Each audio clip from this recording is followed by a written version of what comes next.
A recent analysis suggests that Cuba's close relationships with Russia, China, and Iran may facilitate a strategic presence for U.S. adversaries in close proximity to the American mainland.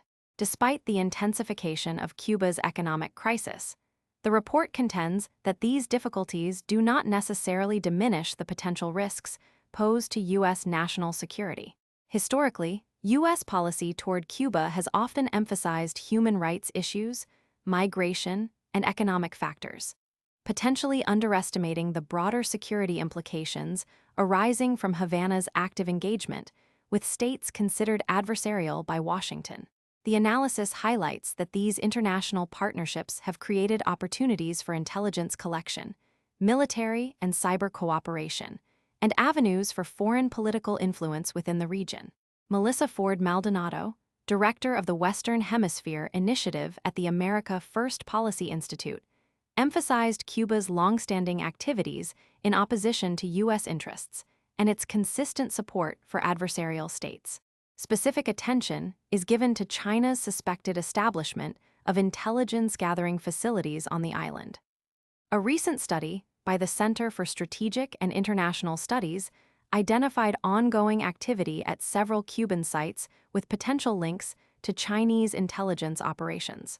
Ford Maldonado pointed to substantial evidence supporting the presence of Chinese espionage infrastructure in Cuba, suggesting that China leverages Cuban territory for monitoring U.S. activities.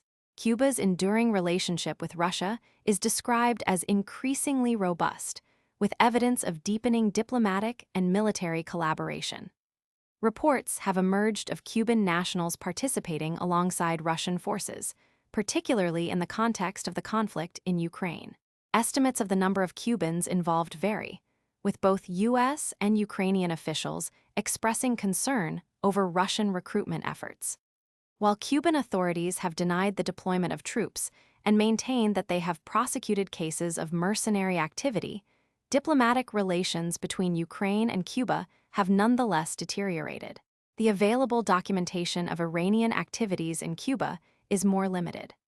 While some believe that Iran utilizes Cuba as a platform for influence operations, the extent of these activities appears less pronounced than the more substantial engagements observed with China and Russia.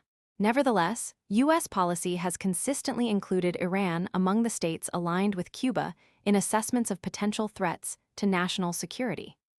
In response to these developments, the report advocates for U.S. engagement characterized by enhanced regional partnerships and greater operational access, rather than the establishment of new permanent military bases. The goal, according to its authors, is to ensure a persistent American security presence in the region.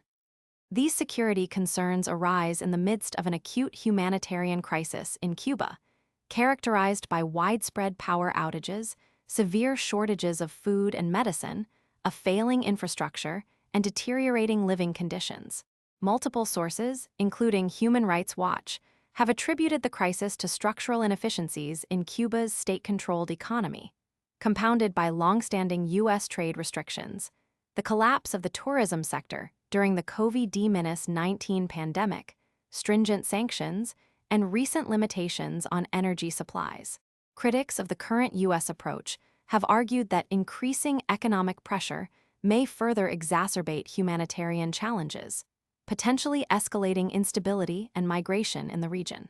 United Nations-affiliated experts have called for a reconsideration of sanctions, advocating for measures that would alleviate the Cuban population's suffering. In contrast, proponents of the maximum pressure strategy assert that such policies are directed at the Cuban government rather than